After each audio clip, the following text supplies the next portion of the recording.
Hello दोस्तों, स्वागत करता हूं आज की इस वीडियो में। दोस्तों, आज हम बात करने वाले हैं नंबर सिस्टम की। आज एक मैथमेटिक्स का बहुत ही इंपॉर्टेंट टॉपिक, बहुत ही इंपॉर्टेंट चैप्टर नंबर सिस्टम की आज हम बात करने वाले हैं। बहुत ही आसान तरीके से समझेंगे। क्या आज देखेंगे, पहले हम देखेंगे संख्या। संख्या किसे कहते हैं, संख्या कौन कौन सी है, संख्याओं को क्या कहते हैं, किस नाम से जानते हैं, कौन सी संख्या को किस चीज़ से नाम, उसका नाम क्या दिया गया है। आज एक एक करके सभी संख्याओं के बारे में हम जानने वाले हैं। तो दोस्तों, आइए हम स्टार्ट करते हैं आज की इस वीडियो को। हमारा टॉपिक क्या है, नंबर सिस्टम, विभाज्यता का नियम। विभाज्यता का नियम यहाँ मैंने लिख रखा है। इसके पहले मैं कुछ एक विभाज्यता का नियम ना बता करके पहले मैं बताऊंगा संख्या। संख्या किसे कहते हैं, या जो संख्याओं को क्या कहा जाता है। जैसे कि मान लीजिए प्राकृतिक संख्या या नेचुरल नंबर को क्या कहते हैं, कौन कौन सी संख्याएं आती हैं इनके अंतर्गत। प्राकृतिक संख्या, प्राकृतिक संख्याएं क्या होती हैं, कौन कौन सी प्राकृतिक संख्याएं होती हैं। प्राकृतिक संख्याओं की परिभाषा क्या होती है, एक्चुअली में इसको समझिए। प्राकृतिक संख्याएं वे संख्याएं होती हैं जिनकी गिनती कितने शुरू होती है, एक से शुरू होती है। एक से कहाँ तक होती है, एक भी हो सकती है, 2 3 4 5 6 डॉट डॉट डॉट अनंत तक, इनफाइनाइट होती है। इसका मतलब क्या हुआ, एक से लेकर के इनफाइनाइट तक की जो संख्याएं होती हैं वो कौन सी होती हैं, प्राकृतिक संख्याएं होती हैं। प्राकृतिक मतलब नेचुरल नंबर्स कौन कौन से होते हैं, एक से अनंत तक। अगर यहाँ 50,000 भी होता तो ये क्या है, नेचुरल नंबर है, इसीलिए यहाँ अनंत लिया गया है। वो संख्याएं कोई भी हो सकती हैं। प्राकृतिक संख्याएं कौन कौन सी होती हैं, एक से अगर लेकर के अनंत तक कोई भी संख्या अगर होती हैं वो हमारी कहाँ पे आती हैं, प्राकृतिक संख्याओं के अंतर्गत आती है। इसकी डेफिनेशन दिखाने की जरूरत नहीं है। चलिए अगर लिख लीजिए इसको, उदाहरण के तौर पर नीचे लिख लीजिएगा। वे संख्याएं जो एक से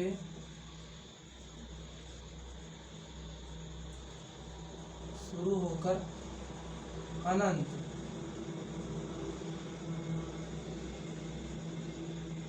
तक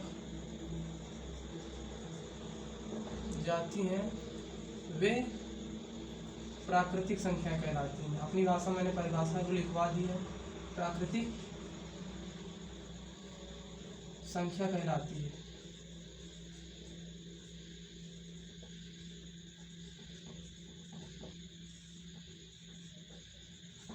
बहुत ही आसान भाषा मैंने समझा दिया है। 1 2 3 डॉट डॉट डॉट अनंत, ये हमारी कौन सी हैं, एग्जाम्पल के लिए लिख लीजिएगा। एक से लेकर के अनंत तक की जो संख्याएं होती हैं उन्हें किस नाम से जानते हैं, प्राकृतिक संख्याओं के नाम से जानते हैं। अगला हमारा क्या है, पूर्ण संख्या। होल नंबर जिन्हें बोलते हैं पूर्ण संख्या। पूर्ण संख्याएं कौन कौन सी होती हैं, वे संख्याएं, इनमें मैं अंतर बताऊंगा क्या अंतर है। आप वे संख्याएं जो 0 से शुरू होती हैं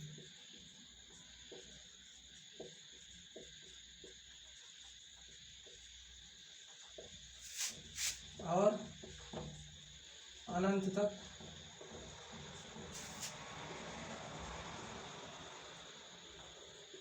जाती हैं। जाती है मतलब यही है कि अनंत तक ले सकते हैं, कोई भी संख्याएं हैं वो अनंत तक हो सकती हैं, अनंत तक जाती हैं, वे पूर्ण संख्या कहलाती हैं। पूर्ण संख्या कहलाती है।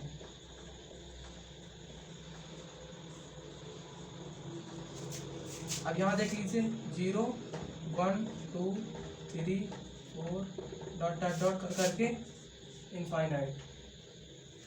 ये क्या हुआ हमारा, किसका उदाहरण है, ये पूर्ण संख्या का। एग्जाम्पल में जरूर लिखिएगा। पूर्ण संख्या 0 से स्टार्ट होकर के कहाँ तक जाती है, अनंत तक जाती है, इसे हम क्या कहते हैं, पूर्ण संख्या कहते हैं। अब इनमें अंतर क्या आपको दिख रहा है, इसमें 0 नहीं है, इसमें 0 है ना। तो एक चीज़ यहाँ मान लीजिए कोई क्वेश्चन एक हो सकता है कि क्या प्राकृतिक संख्याएं पूर्ण संख्या हो सकती है? प्राकृतिक संख्याएं क्या पूर्ण संख्या हो सकती है? बिल्कुल हो सकती है। लेकिन क्या पूर्ण संख्या जो है वो प्राकृत हो सकती है? प्राकृत नहीं हो सकती है। पूर्ण संख्या प्राकृत नहीं हो सकती है, लेकिन प्राकृत संख्या जो है वो पूर्ण जरूर हो सकती है, क्योंकि यहाँ 1 से अनंत तक तो यहाँ भी है। अब यहाँ 0 जो है ये हमारे पूर्ण संख्या में 0 जो ऐड हुआ है ये यहाँ नहीं हो सकता है। अगर 0 लगा देंगे तो ये पूर्ण संख्या हो जाएगी। इसलिए ये जो प्राकृत संख्याएं हैं वो पूर्ण संख्या तो हो सकती हैं, लेकिन प्राकृत संख्या पूर्ण हो सकती हैं, पूर्ण संख्या प्राकृत नहीं हो सकती है। ये आप ध्यान रखिएगा। इसके बाद एक मिनट,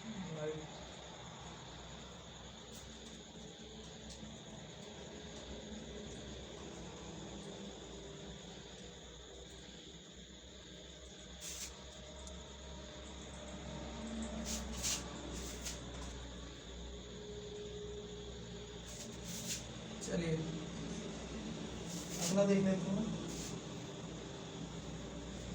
पूर्णांक संख्या अगली कौन सी है? पूर्णांक। एक एक करके देखिएगा ध्यान से, सभी संख्याओं में अंतर जरूर देखिएगा। पूर्णांक संख्याएं। पूर्णांक संख्या, पूर्णांक संख्याएं कौन कौन सी होती हैं? पूर्णांक संख्याएं वे संख्याएं होती हैं जिनमें कोई ना कोई चिन्ह लगा होता है, प्लस या माइनस का जो भी चिन्ह होता है किसी संख्या में। अगर इसमें मान लीजिए 3 है, ये कौन सी संख्या है? पूर्णांक है। यहाँ प्लस है, पूर्णांक है। प्लस 9 है, -8 है, ये कौन कौन सी संख्या है? ये सारी संख्याएं पूर्णांक हैं। पहले इसकी परिभाषा लिख लीजिए। जिन संख्याओं के आगे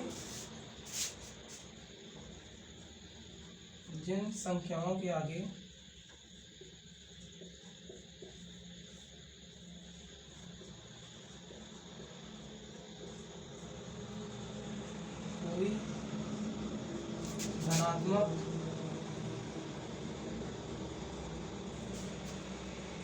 या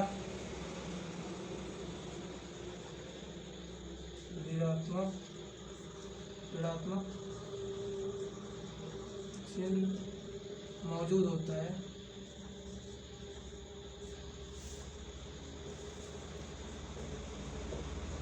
वे संख्या पूर्णांक संख्या कहलाती है।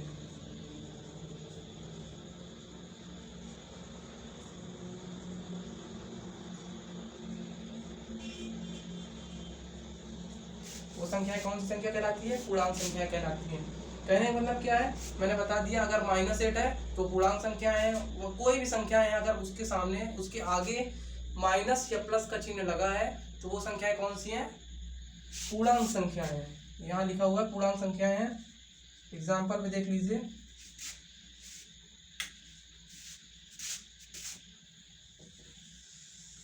नंबर लाइन कर लीजिए। यहाँ 0 होता है, ये 0 होता है, इसका कोई 0 तो 0 ही है। 1 2 3 4 5, ऊपर थोड़ा सा लिख लेते हैं।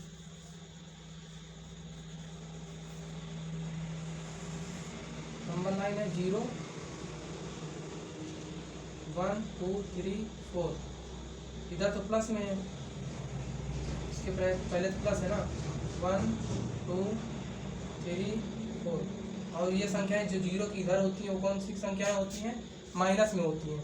ये ऋणात्मक है, ये धनात्मक है। ऋणात्मक या धनात्मक कोई ना कोई चिन्ह इनके पहले आ रहा है, इन दोनों पहले कोई ना कोई चिन्ह आ रहा है। तो वही चीज़ें यहाँ दी हैं। ये पूर्णांक जो संख्याएं होती हैं वो ऋणात्मक या धनात्मक दोनों में हो सकती हैं। तो चलिए इसको आप लिख लीजिएगा, समझा दिया हूँ, बाकी समझ में तो जरूर आया होगा। चलिए फिर अगला देखते हैं हमारा क्या है, आगे की बात करते हैं। इसको इरेज कर दें।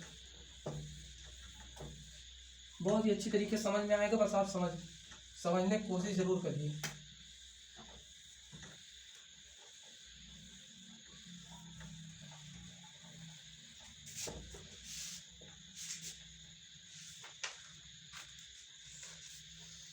चलिए अब एक संख्या जो होती है सम संख्या। सम संख्या किसे कहते हैं? पता तो सभी को होगा, नहीं पता फिर भी मैं बता दे रहा हूँ। सम संख्या कौन कौन सी होती हैं? वे संख्याएं, बहुत ही आसान भाषा में मैं लिखवा दे रहा हूँ, वे संख्या जो 2 से पूर्णतः विभाजित या कट जाए, विभाजित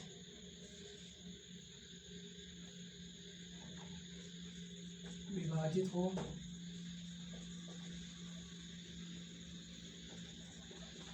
जाए वो सम संख्या कहलाती है।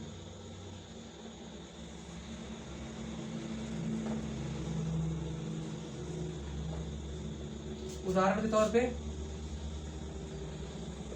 देख लीजिए, यहाँ 98 है, ये कौन सी संख्या है? सम संख्या है। इसमें 2 से भाग देके देख लीजिए, 98 है, 2 से भाग देंगे, 2 चौको 8, 1 बचा, 8 देखें 9, 2 9 18, इसका कुछ शेषफल आया। वे संख्याएं जो पूर्णतः विभाजित हो गई, ये पूरी संख्या विभाजित हो गई, इसका शेषफल 0 आया, तो ये संख्या क्या है? सम संख्या है।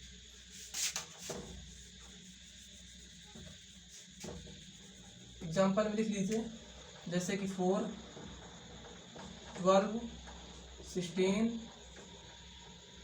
28 डॉट डॉट कुछ भी कर सकते हैं इसमें etc। ये हमारी कौन सी संख्या है? सम संख्याएं कौन कौन सी होती हैं? 2 4 6 8 10 12 14, ऐसे सारी सम संख्याएं होती हैं। ठीक है, सम संख्या की एक आसान सी भाषा है, 2 से भाग दे के देख लीजिए, अगर 2 से कट जा रही तो वो सम संख्या है, नहीं कट रही है तो दूसरी संख्या हो सकती है।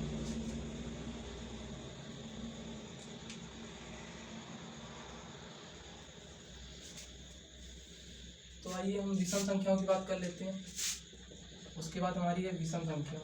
सम हो गया तो विषम भी देख लेते हैं। विषम संख्या, विषम संख्या किससे कहते हैं? वे संख्याएं जो 2 से पूर्णतः विभाज्य ना हो, वो विषम संख्या कहलाती है। एकदम आसान भाषा है। वे संख्या या वे संख्याएं जो 2 से पूर्णतः विभक्त ना हो,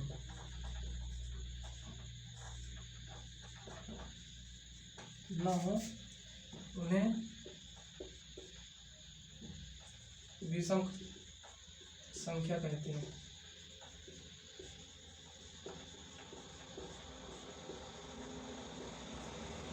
जैसे कि 27 मान लीजिए, यहाँ पे उदाहरण में देख लीजिए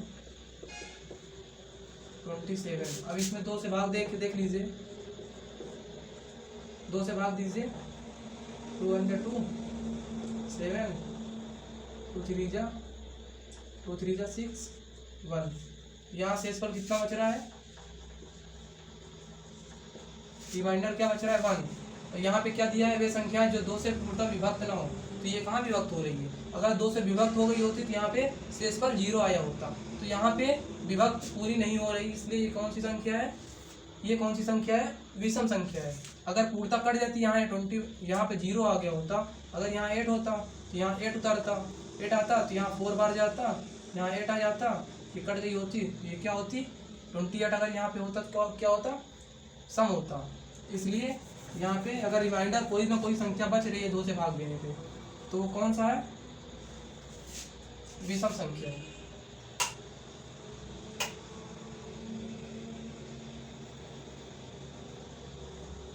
मान लीजिए, 33 मान लीजिए, कुछ भी, 35 हो गया, 42 हो गया, 42 तो कट जाएगा, 45 कर लीजिए। ये संख्याएं कौन कौन सी हैं? विषम संख्याएं। चलिए आगे नेक्स्ट देखते हैं।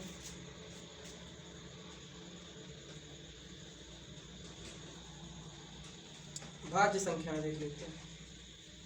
भाज्य संख्याएं कौन कौन सी होती हैं, इसके आगे देखेंगे। भाज्य संख्या,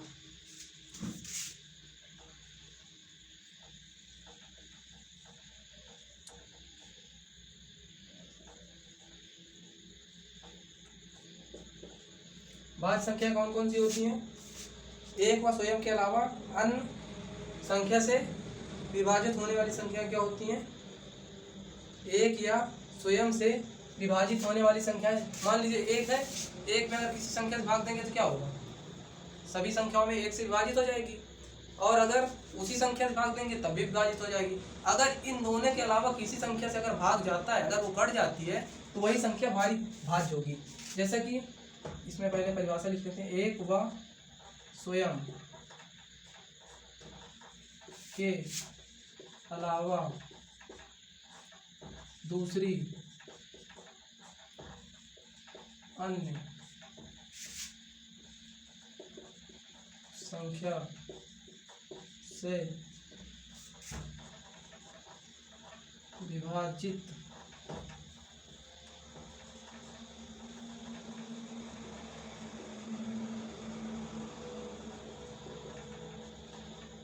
संख्या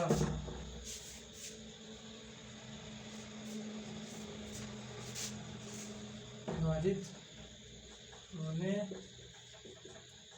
वाली संख्या क्या कहलाएगी? भाज्य संख्या। भाज्य संख्या। जैसे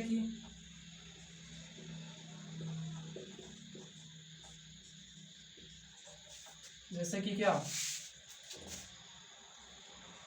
उदाहरण जरूर लिखिएगा, इसको लिखते जाइएगा आप लोग। अब यहाँ तक हमने देखा भाज्य संख्या। भाज्य संख्या कौन कौन सी? जैसे 4, 8, 16, 28 हो सकती है। ये संख्या क्या है? भाज्य संख्या। कैसे? अब अगर 4, यहाँ पे क्या कहा है? एक व स्वयं के अलावा। एक से अगर हम इसमें भाग देंगे तो 4 ही आएगा। अगर इसमें 4 से जो स्वयं संख्या दी है 4 से भाग देंगे तो 1 आएगा। तो ये तो कट जा रही है। अगर इसके अलावा कोई भी संख्या से अगर कटती है तो वो संख्या कौन सी होगी? भाज्य होगी। अगर 4 को हम 2 से भाग देते हैं तो ये दो बार जाएगा, ये तो कट जाएगी। अगर ये कट गई तो ये सब कौन सी संख्या है? भाज्य। अगर यहीं पे अगर हम 5 से भाग देते हैं, 5 में क्या होता है? 1 से भाग देंगे, 1 से अगर भाग देते हैं तो 5 ही आएगा। अगर 5 से देते हैं तो 1 आएगा, है ना। अगर इनके अलावा कोई संख्या से विभाजित होती है अगर 5, तो फिर वो भी भाज्य होती है, लेकिन यहाँ तो विभाजित नहीं हो रही है। इसलिए यहाँ पे 4, 8, 16 और 28 इस तरीके की जो भी संख्याएं हैं वो कौन सी हैं? इसके अलावा भी हैं, वो कौन सी हैं? भाज्य संख्याएं हैं।